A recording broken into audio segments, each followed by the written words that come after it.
There we go. We're recording. Hey, happy Monday, everybody. We're back. Storyline Live, episode 6. We're getting back into the Tower of Hanoi game. Here it is right here. One big happy game. Let's flip over the camera. Let's just talk about real quick. What are we doing and why are we doing this? And why are we here? So, that should come up pretty quick. Get the mic over here a little closer. Tower of Hanoi. So what we're doing is we're trying to rebuild this thing, this manual little wooden prototype. We're trying to rebuild this in Articulate Storyline. And to start off with, our prototype, our demonstration prototype that we built last week, we're going to start with 2 rings. And we got that working. And we just, it's 3 moves, which is the minimum, to get the rings from here to here. Now, once we go back and start adding more rings, it's going to get a little bit more complicated. But we've got this figured out and we got it working, but there's some things that we've got to kind of look at and kind of discover before we start adding the other ring. And this first ring, as I'm learning, as I'm putting this together, this very first ring and where it goes will dictate every move after that.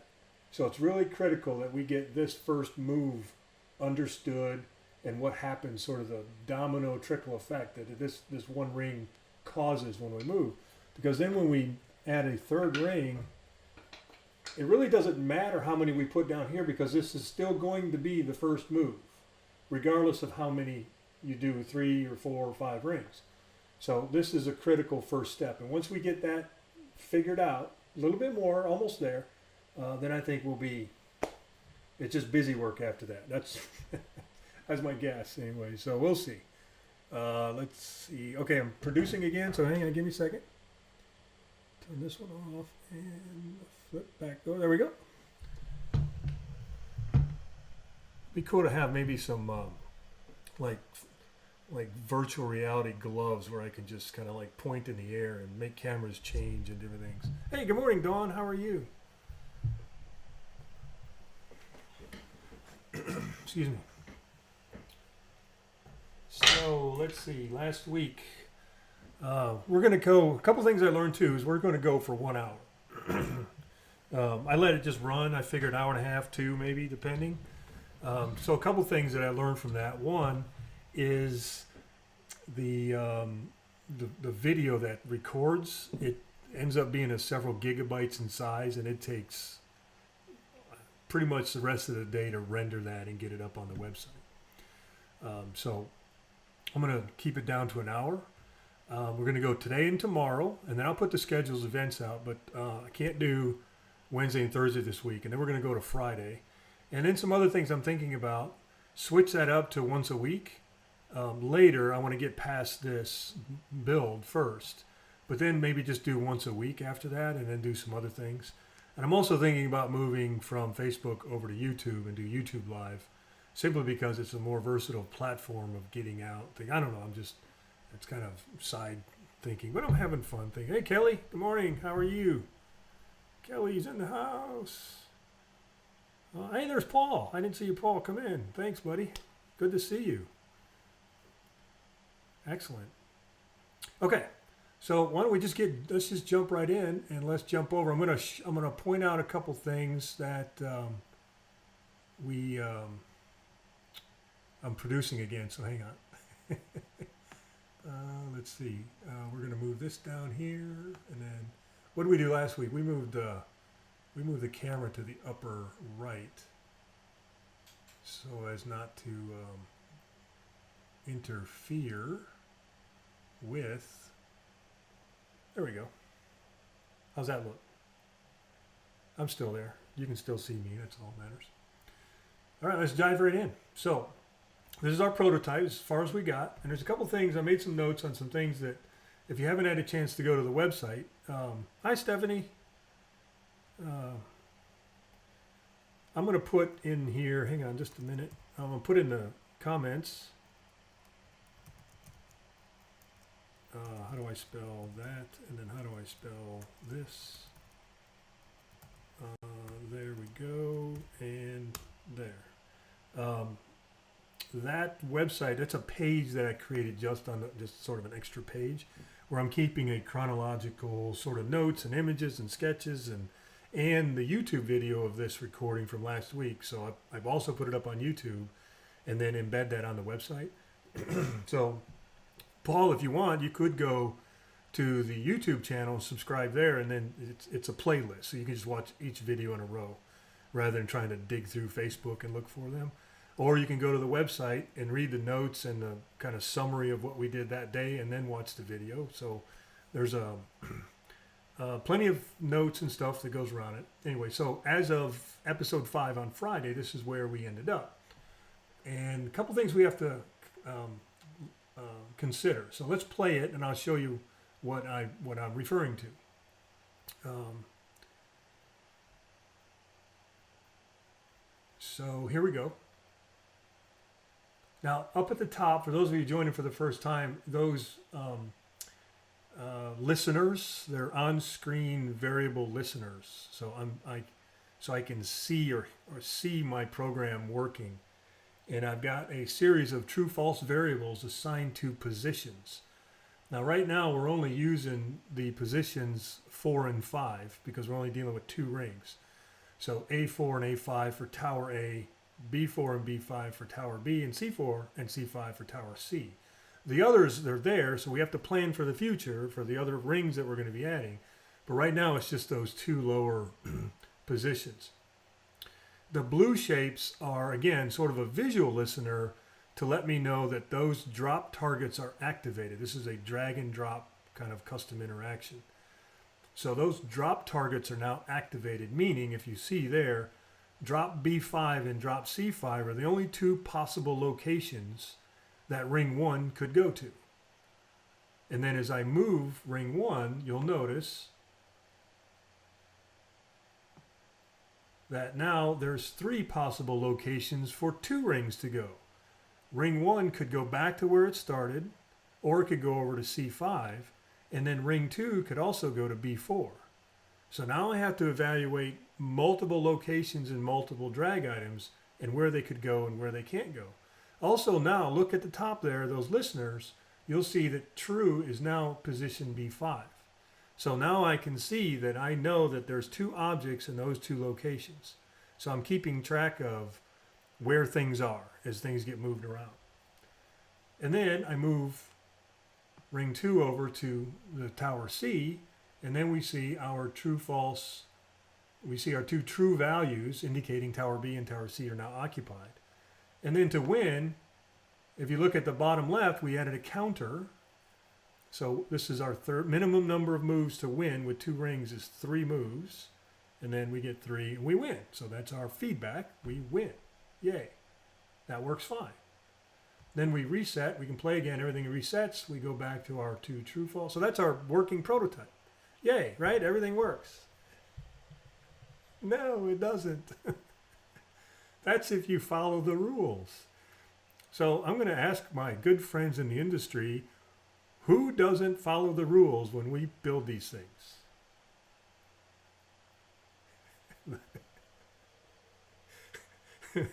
The users, right? They won't follow the rules. So what we have to do is we have to outsmart them. We have to consider every possible potential move that they might do. And then kind of thwart that move and push them back somewhere else, right? So we're going to replay it again. So here's some things that a user might do. Let's grab the second ring first. See, we don't want to do that because that kind of looks, we just broke it, essentially, right? The game just broke at that point. And what I mean by that, if I hide, or if not hide, but if I put these drop targets in a transparent configuration, so let me just do this real quick and format and give them a 100% transparent. Now the labels are still there, but the actual drop targets are transparent. So now what happens is, now, yeah, right, Paul, there's gameplay rules, but rules of interactivity is That looks like ring 1 is just kind of floating over there on tower A. So how do we fix that? How do we prevent grabbing ring 2? And that's what I mentioned a minute ago. Ring 1 is the critical move. It has to be that. That's the only one that a user should be able to touch, and it can only go in one or two places, either tower B or tower C, period. That's got to be the very first restriction. If we can hold that true, then the rest should just fall in line. That's my theory, I'm guessing. So right now we know that doesn't work, right? No big deal. That's easy to fix, actually. And for those of you that work in this tool, you're probably already coming up with your own idea. Oh, that's an easy fix.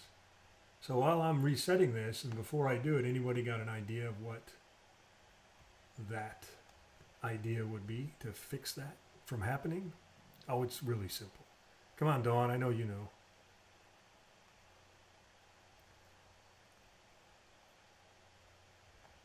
There's a little bit of a lag here, so I'm going to pause to give that question time to hit the feed.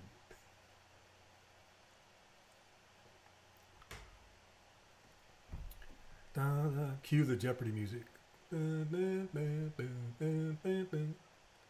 Okay, I'm going to move on because I don't. A really simple way to do this is just put another shape of the same size of this shape, this drop target, which is, if you look up here at the top, 300 wide by 400. So we're just gonna, or 40, 300 by, was it 48? 48, I think it was. There we go, 48. And I don't want the outline, I gotta get rid of the outline. And then I'm gonna make this object completely transparent. Now this object is going to go on top of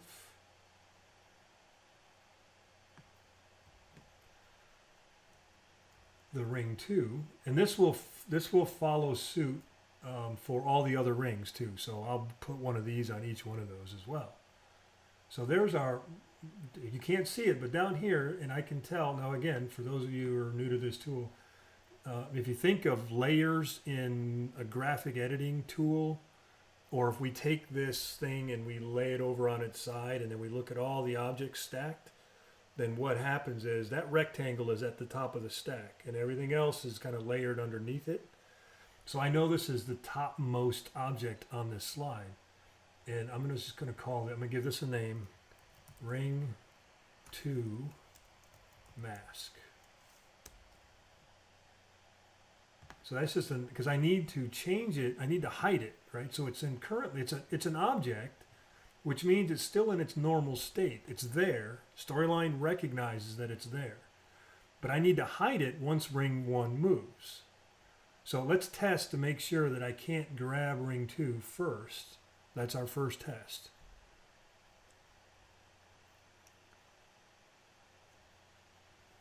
I'm looking at comment real quick, Paul. Actually good for the technical realm. You can't move a second ring just like you can't just float 2,000 pounds. Yeah, how do you incorporate the laws of physics in e-learning? Ah, that's a great question.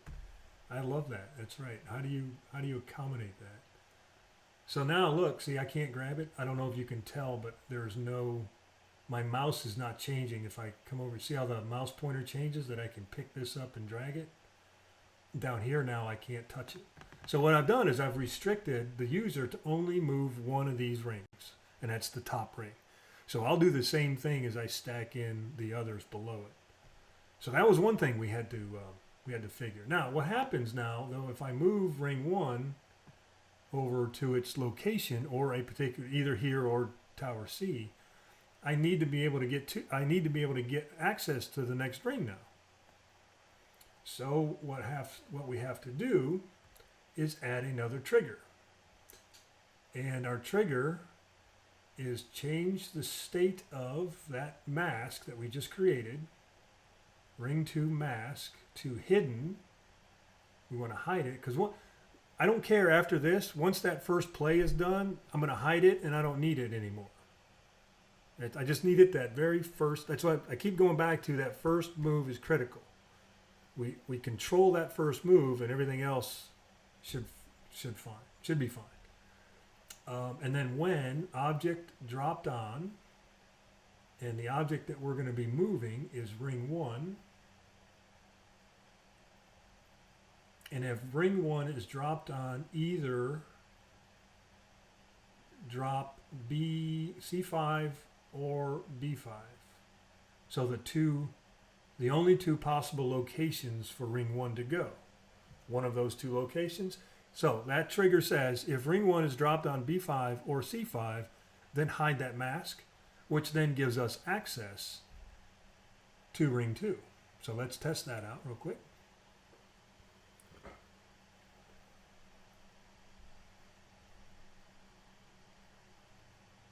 And right now I can't get to 2, that's good.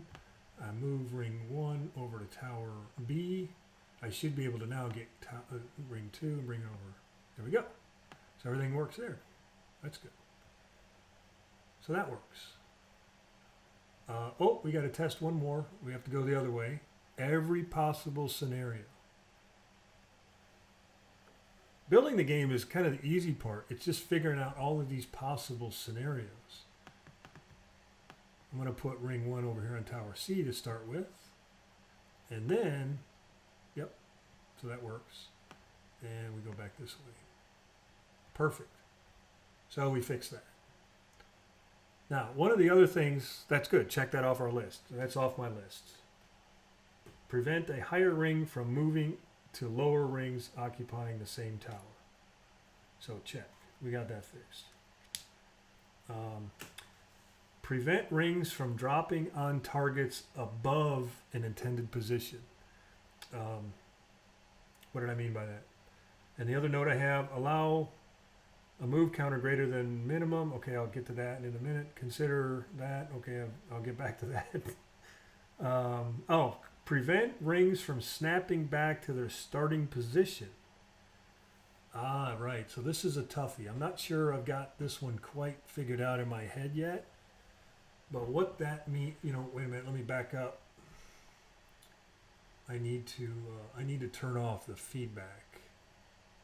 Let's just turn off feedback for a moment. There we go. We turn the feedback off.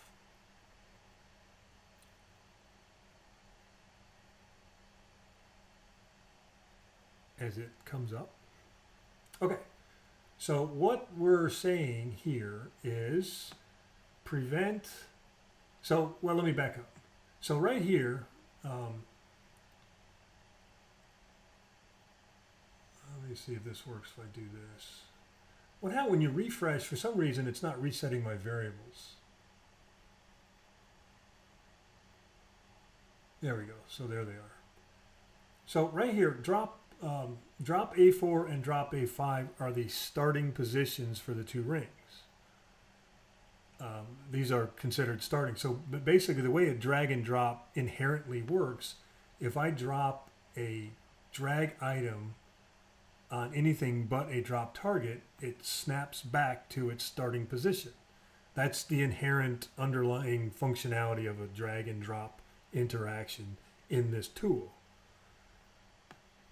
Wherever I drop it, it just snaps back. So what the problem that we potentially might have is if I try to drop this one, like ring 2, if I try to drop this in the A4 position, that works because it's not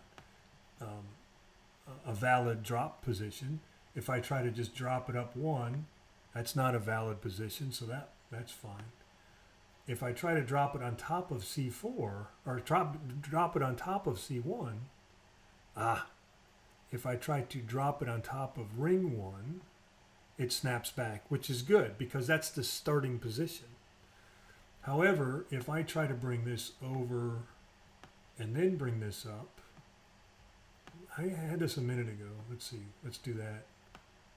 And now, see how it should snap back this way.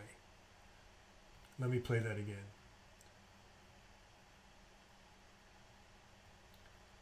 See, I just refreshed the slide, and you notice my variables are still in there. They didn't reset back over here to the A tower when I replay a slide. But if I replay the scene, and even though the scene's still the one slide, that's not resetting either. Maybe the entire project. There we go. That should reset them. There we go. So let's play that again. So if I drag ring 1 to drop B5, ring 2 to drop C5. Now if I try to drag ring 2 on top of B1 here, on top of this location, it's not a valid location to drop. But instead of snapping back to its previous location, ring 2 is snapping back to its starting position. And it's adding a count to our count. That's not good. Now, why would somebody do that? Do you think somebody would try to add that on top? They might. So one of the things, one of the possible ways to prevent this is to open up these drag item, these drop targets, in a situation like that.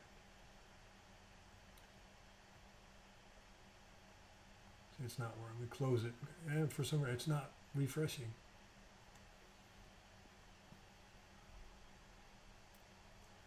I don't know that I'm going to be able to solve that today. I've got some ideas. I'm not sure, but a couple of thoughts are. You notice how drop B4 is an open position, right? So that gives me the ability to potentially drop ring 2 here. That play is fine because it's starting from its starting position and it snaps back. So that's fine. That works just fine. And then if I come over to drop C5, this is still arguably a valid drop target, correct? Because I can potentially put 2 on top of 1. And then I've got to alarm or send an alert or something to the user to say, you can't do that, that's an invalid move. And you just lost a count, put it back where you found it. The problem is it's not going to snap back to C5 because A5 is the starting position of that drag item. That's the tricky part. That's sort of the complexity of figuring. Now I can fix this part, so let's do that. I'm going to turn, if ring 2 is dropped on C5, turn B4 to normal. So let's come down here to ring 2 and our triggers. If ring 2 is dropped on C5, right here, so I need another, that's affecting drop A4. So I need a very similar trigger.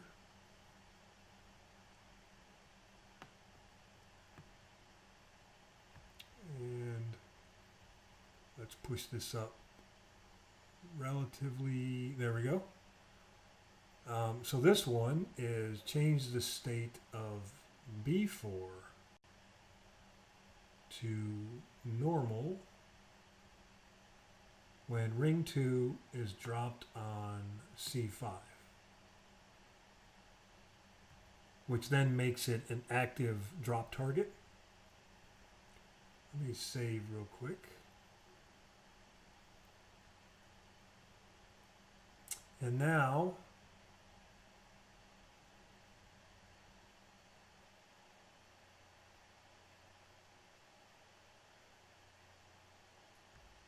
try this again. We're going to put ring 1 on B5, ring 2 on C5. Now B4 is active. That's what we wanted to do. Now I need to accommodate what happens if I drop ring 2 on B4. Well, I don't have any trigger there, and the way I can get that to stick is using these variables up here. Notice that C5 is still true, B5 is true.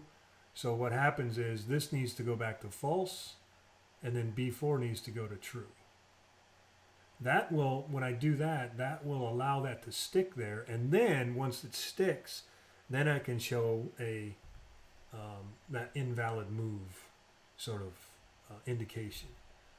So let's go down here. If ring 2 is dropped on B4,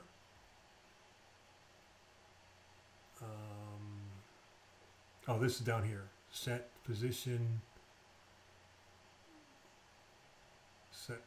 B4.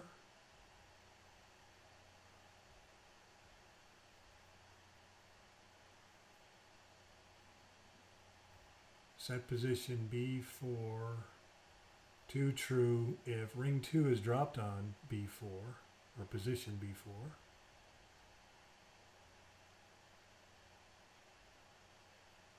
So that single trigger is going to allow it to stick. Next is I need to turn C5 to false, which I've got position C5 equal to false when ring 2 is dropped on B5. Also, if C5 is not equal to true. So I've got a condition on that one.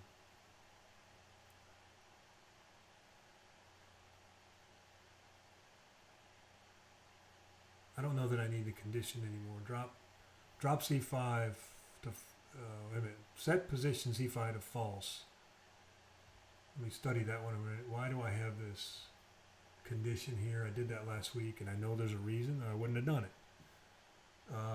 C5, we want that to false when drag 2 is dropped on B5. If C5 is not equal to true. I'm afraid to delete that condition because I don't know why it's there. And if I delete it, then it's like there was a reason it's there. But I can't just add another one to say set C5 to false. You know, whatever. I'm just going to do it. I'm just going to add another one. Set position C5 to false.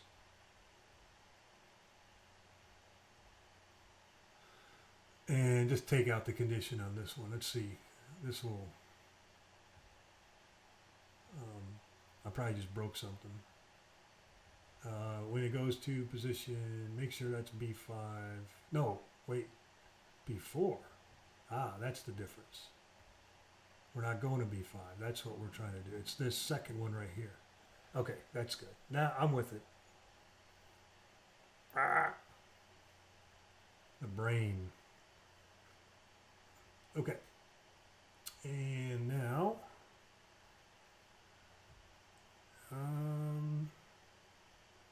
just check and make sure the feed is working. Okay. All right, let's try this again. 1 to B5, 2 to C5. Now, if I put B4, this should stick. Yes. Perfect. But that's an invalid move. I have to accommodate an invalid move. But now what do I do? Sorry, that's an invalid move. You lost a point. You lost a move score. But how do I get this ring to snap back to where it was? Unfortunately, there's no trigger. There's nothing in storyline that tells me to push in like an XY position to say put. If this condition happens, ring 2 on top of ring 1 in tower B5, then position ring 2 to this XY coordinate, which means push it back to where it was. I got that working, so and the invalid, that's just adding a layer. I'm not worried about the invalid alert. That's easy to do. It's how do I push this ring back to where it started? Because I can't snap it back to the start, because it's not a starting position. A5 is the starting position. So by default, anywhere I drag, like see, anywhere I put it, it's going to snap it back over there.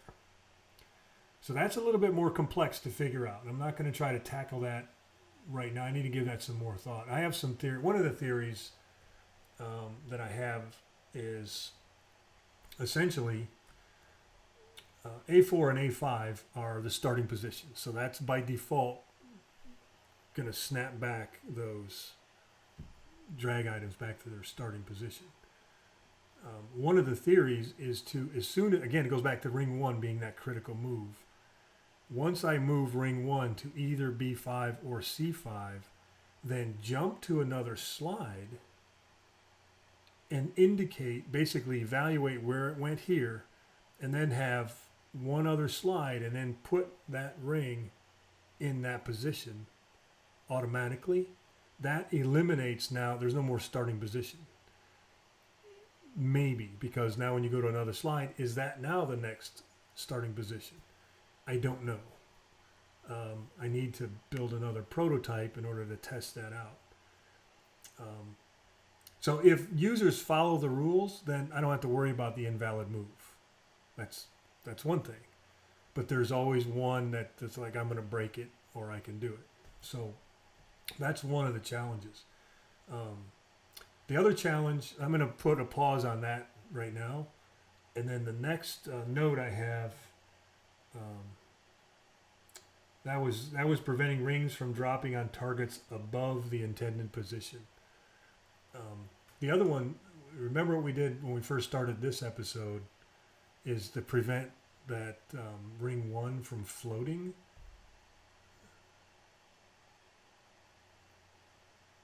So we've got this, what do you call it, this mask over ring 2 right now.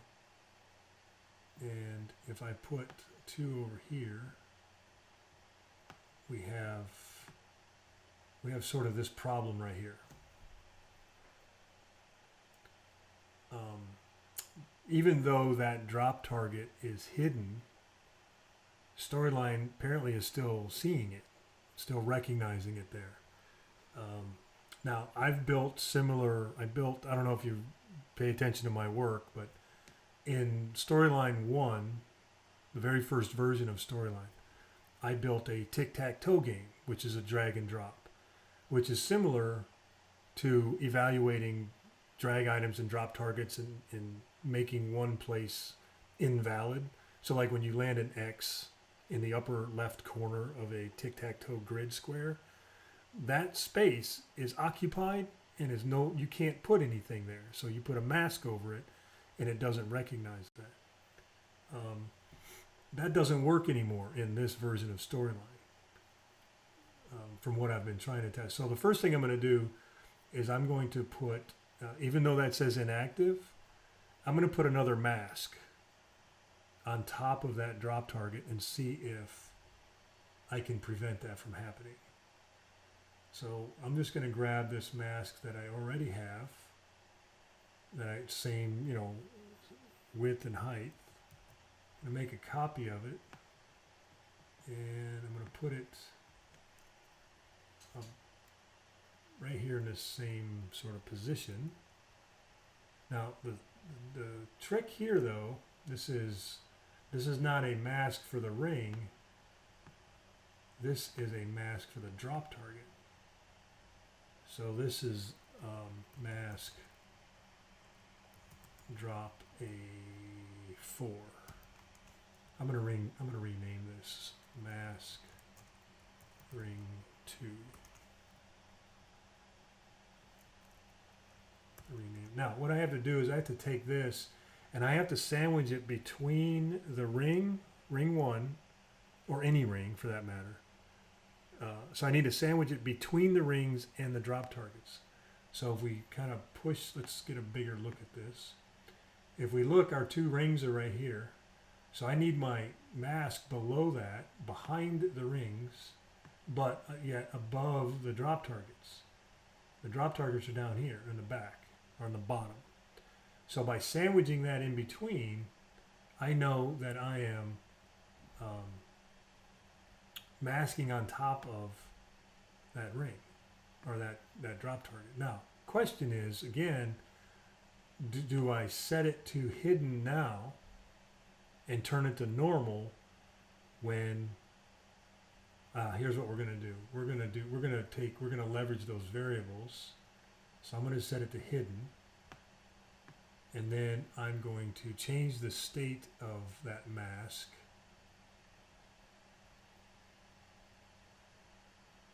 Which is mask drop A4 to normal when a variable changes, position A4 is equal to false.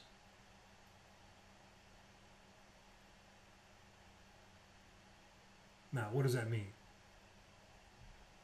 What that's saying is, what I'm doing is I'm evaluating a position by these true-false variables, meaning if ring 1 is on A4, then the variable is true.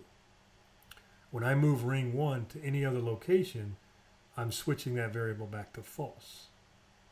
So when that's false, then turn that mask on. That prevents, hopefully, the ability to drop a target or drop a ring back on that target, provided there's nothing below it. Wow, a lot to think about. There's a lot to think about. Whole lots to think about. Let's see if we can get this working.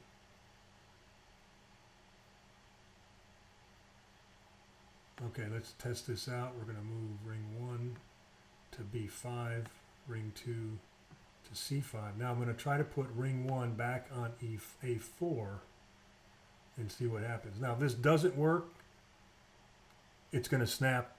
No, you know what? That's a starting position. So it's going to snap there anyway. Watch. Yep. That's why it's not going to work. Just as I was talking through that, I realized that's not going to work.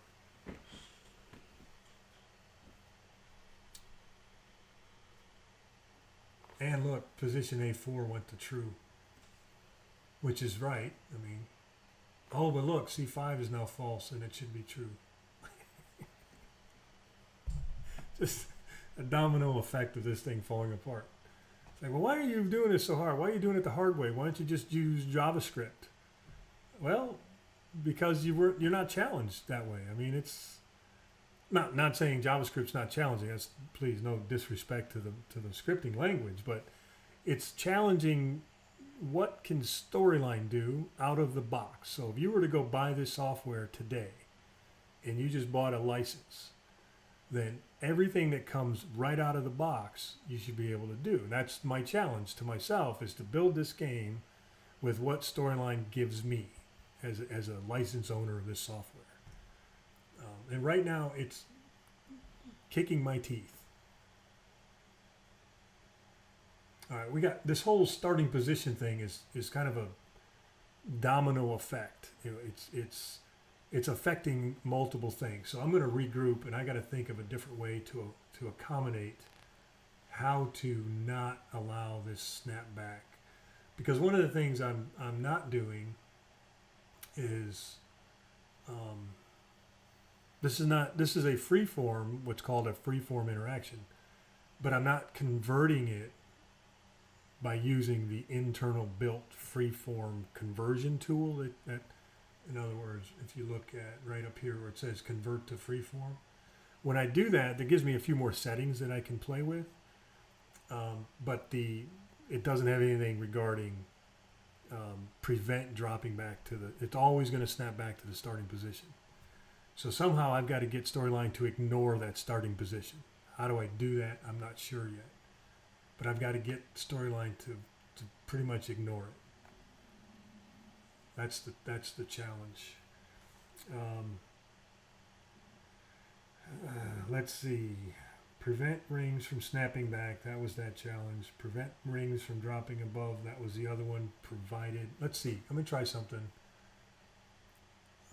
Let me go a different direction and try a different alternative.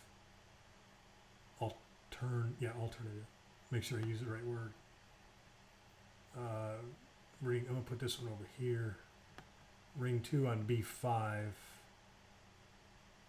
And then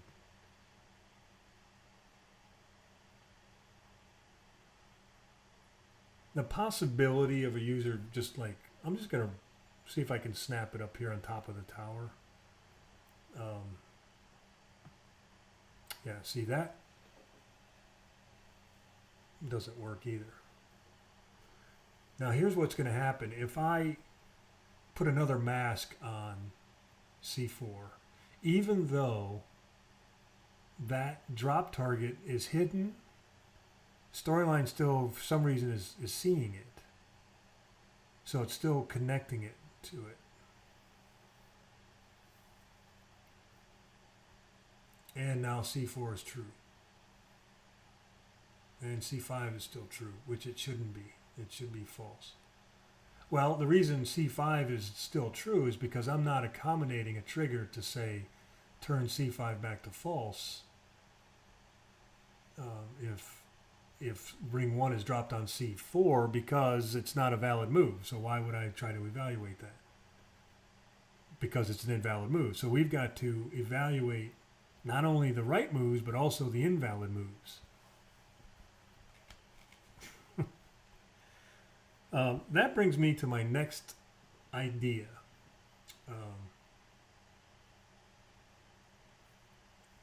My next idea is to change the way we're using the variables. I'm using 15 variables. And I thought about this morning. We've got 15 variables. I'm not going to create the variables yet, but I have a thought that if I change the whole structure of the way I'm doing this, and these would be number variables. Ring 1, ring 2. So I'm going to just give 5 variables.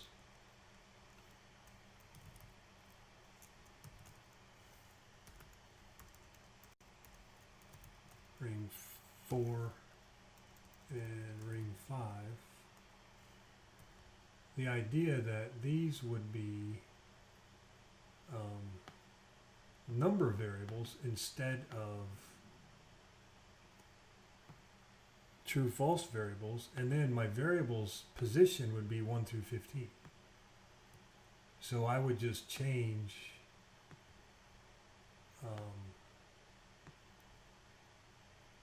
does that make sense? I would just change the variable to say position 12 or position 5 or position 15.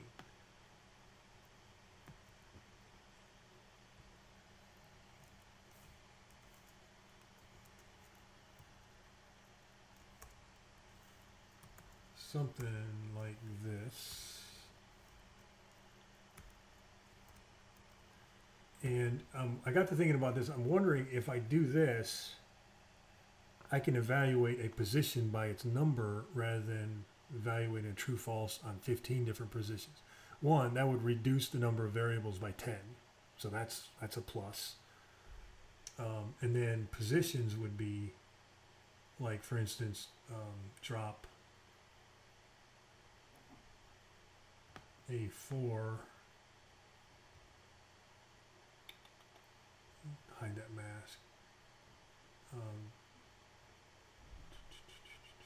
How would I do this? Let me see.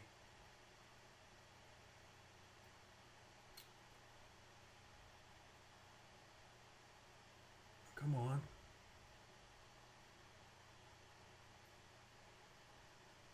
Well, let me try it in here.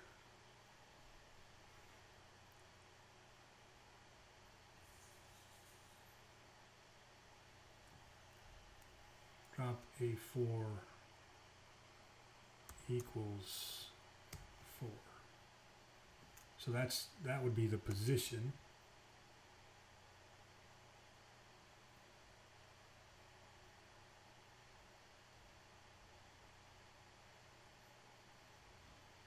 Let me hide that mask real quick. A5 would be equal to 5.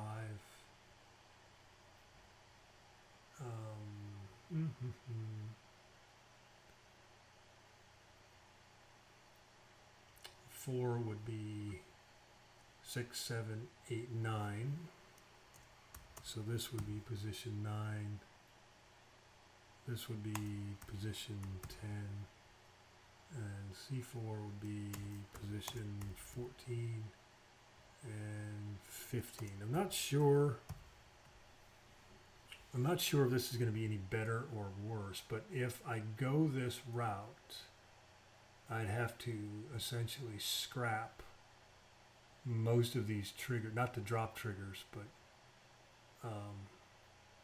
all these variable adjustments. We'd have to scrap all these and start over, which I'm okay with. If that one, it eliminates 10 variables, so that's less variables to manage.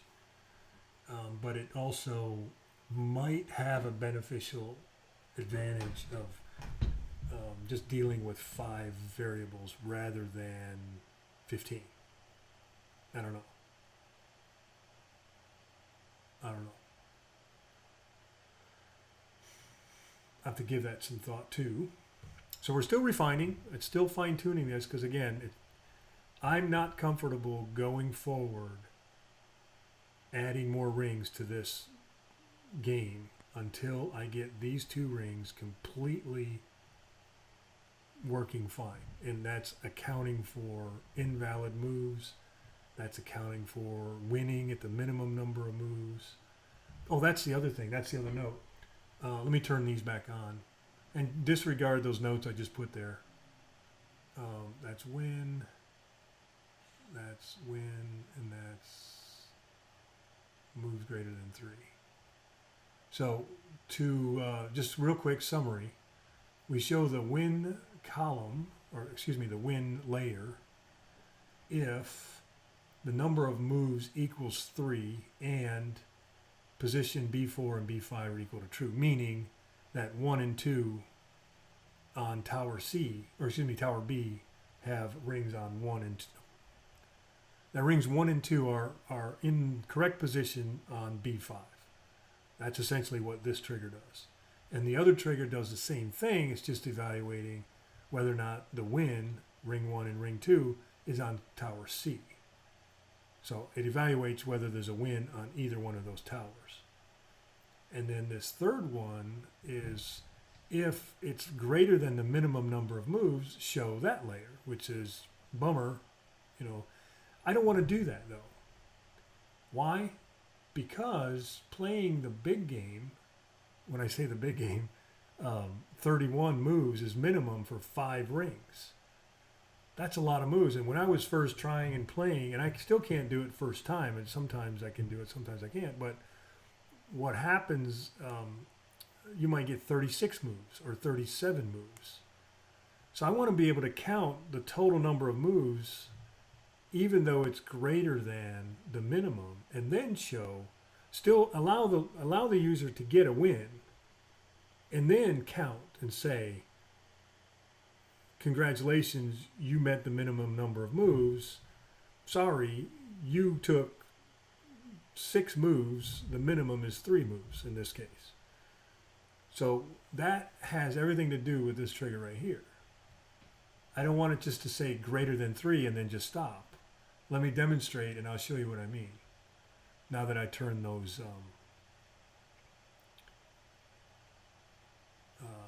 feedback layers back on. So we'll do a win first. And again, ignore the added notes, the extra variables up here. Now, this is 2 moves. Look in the lower left. Moves equals 2. And this is a win, right? So 3 moves, and then show a winning feedback. Play again, and then my games equals adds 1. So now I'm playing a second game. Now here's where I want to, this is kind of what I want to fix. Now, it's not so bad with 3 rings, but you have to consider or assume that you have more than 3 rings. So remember what we did a minute ago, where this is now my 3rd move, and it should have showed is greater than 3. Oh, greater than 3.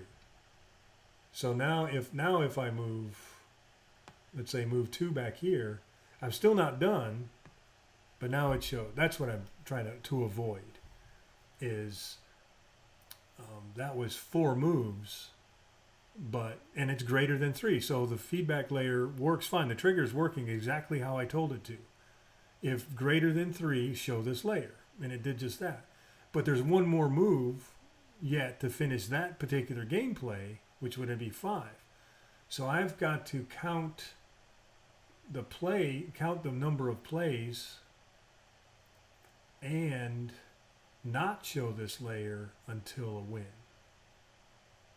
So show this layer, moves greater than 3, not when the variable changes, when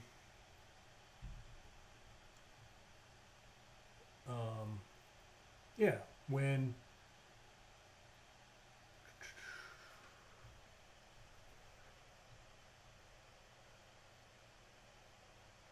let's try this. When object dropped on ring 1, because ring 1 is always going to be, ring 1's always going to be the top ring on a win. So we know that. Doesn't matter if we got 2 rings or 5 rings. Whenever you win, ring 1's always going to be at the top. So we can evaluate ring 1 being on the uppermost or topmost available drop target depending on number of rings. In this case, it would be B4 or A4, so I'll have to do both, right? And, and moves are greater than 3 and variable position B4 is equal to true. So we're going to evaluate a bunch of stuff. Everything's got to line up. The stars have got to align in order for this to work. If, again, my theory, the way I'm trying to think through this is getting complicated. And I've like as if, right? Okay. So what are we doing? We're going to show the bummer, you've got more than 3 moves. We're already counting the number of moves, so I'm not worried about counting. On the condition that 1, show that layer if moves are greater than 3, and those 2 true values are in line with each other, meaning 1 is here and 2 is here on the same tower. And we're just evaluating, I just noticed something. This needs to be B5, excuse me. B5. There we go. So that's those 2 values got to be true on the same tower. If that's the case, then I should be able to get those 5 moves and show 5 moves instead. So 1, 2, 3. Now before, this would show the layer on the 4th move. It doesn't. Good. And 5 moves. And these 2 values are true. It's greater than 3. Show the... That's... Okay, that works. Now I just need to... I need to do that twice, because I need to evaluate the other tower.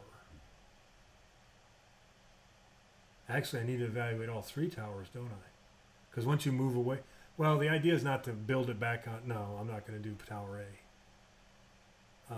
And so this would be C4 and C5. C4 and C5. Okay. That should, let me save that. You know, I've been real fortunate, knock on wood, that all last week and today, or up to this point, we've not had any technical issues at all with storyline crashing or Windows having a hiccup or something. All right, this time we're going to evaluate tower C with um, 5 moves. There's 1, there's 2, there's 3, there's 4, there's 5. It didn't work. Why not? C4 and C5 are true.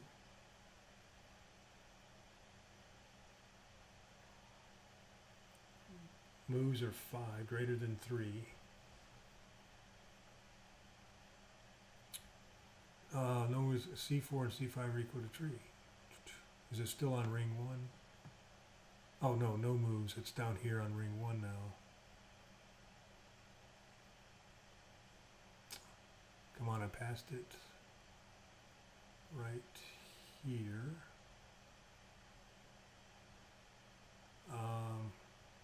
Oh, I see. It's right here. Right here. Found it. And that's another thing. One of the reasons I'm doing this is because when you build stuff at this level or this complex, you're learning so much about workflow and the interface and where you put things, because troubleshooting your own work is half the battle. When things are not working the way you want them to, one, it's having sort of an idea of how you can fix that, or maybe a different approach. But also, if you know it's the approach you want to make, but it's still not working, where do you go fix it? Knowing exactly where the problem is. And then when you start, getting hundreds of triggers in here, just seeing Garrett's comment, can you win with more than a minimum moves? And if so, is there a different layer display? Well, that's what we're trying to figure out now, right? So you can still win, meaning you've stacked the rings in the appropriate tower in the appropriate order, but you didn't win in terms of minimum number of moves. So there's only really 2 ways. You give up, 3 ways. You give up and reset, you start over. You win with the minimum number of moves, depending on how many rings. So if we have 3 rings or 2 rings, it's 3 moves. But that doesn't mean you can still move things around and still move things around to get a win. And then once you get a win, still show a win, but say, hey, bummer. Well, I guess it's just the feedback, I guess, Garrett. It'd be, yeah, you win. However, you didn't win because you got 5 moves instead of 3. Try again. So it's not really a win or lose. I guess it's just the way we word the feedback, and I can address that. I guess that's just a way of, instead of red, because red typically means, warning, you did not win. Let's see, we got to come over here. We got to go backwards this time. 1, 2, 3, 4, 5. So Garrett, to your point, this is a win. So I did win in terms of I got the correct rings in the correct order. However, and it still didn't show the thing. Why not? C4, C5, true, true. Moves are 5, greater than 3, show the layer. Why is it not working? See? All that stuff I said about troubleshooting my own work, forget it. Show this layer when the user drops a shape on B5, ring 1, if moves are greater than 3 and C4 and C5 are equal to true. Maybe these two are contradicting each other. Oh wait, B4, B4, this should be C5. Didn't I just do that? I thought I just fixed that. Yeah, this should, okay, that and B4, this should be C5. A C4. Ring 1 on C4. And, okay, this should work.